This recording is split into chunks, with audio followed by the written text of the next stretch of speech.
பிரதமர் மார்க் கார்னியின் அரசாங்கத்திற்கு எதிர்ப்பை தெரிவிக்கும் வகையில் சில கனேடியர்கள் இந்த ஆண்டுக்கான சனத்தொகை மதிப்பீட்டு படிவங்களை நிரப்ப மறுத்து வருகின்றனர்.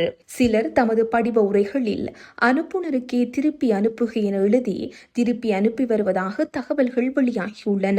கடந்த மாதம் நடைபெற்ற தேர்தலின் பின்னர் லிபரல் கட்சி பெரும்பான்மை அரசாங்கத்தை அமைப்பதற்கு உதவிய கட்சி தாவல் சம்பவங்கள் மக்கள் மத்தியில் அதிருப்தியை ஏற்படுத்தியுள்ளன. நான் ஒரு சிறுபான்மை அரசாங்கத்திற்கே வாக்களித்தேன், பெரும்பான்மை அரசாங்கத்திற்கு அல்ல.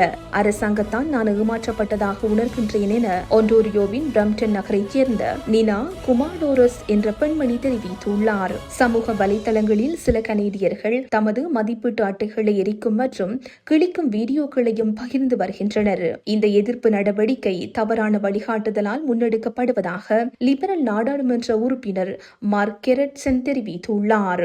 இந்த தரவுகள் மூலம் தான் மருத்துவமனைகள், உட்கட்டமைப்பு வசதிகள் எங்கு அமைக்கப்பட வேண்டும் என்ற முடிவுகள் எடுக்கப்படுவதாக அவர் தெரிவித்துள்ளார். படிவங்களை நிரப்ப மறுப்பது ஒட்டாவா அரசாங்கத்தை பாதிப்பதற்கு பதிலாக சம்பந்தப்பட்ட மக்களின் சொந்த சமூகத்தையே பாதிக்கும் என அவர் சுட்டிக்காட்டியுள்ளார்.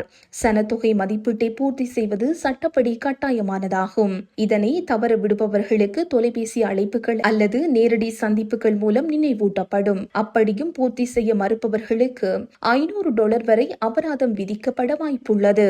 கடந்த 2021ஆம் ஆண்டு மதிப்பீட்டில் 98% பங்களிப்பு கிடைத்ததாக கனேடிய புள்ளி விபரவியல் திணைக்களம் தெரிவித்துள்ளது.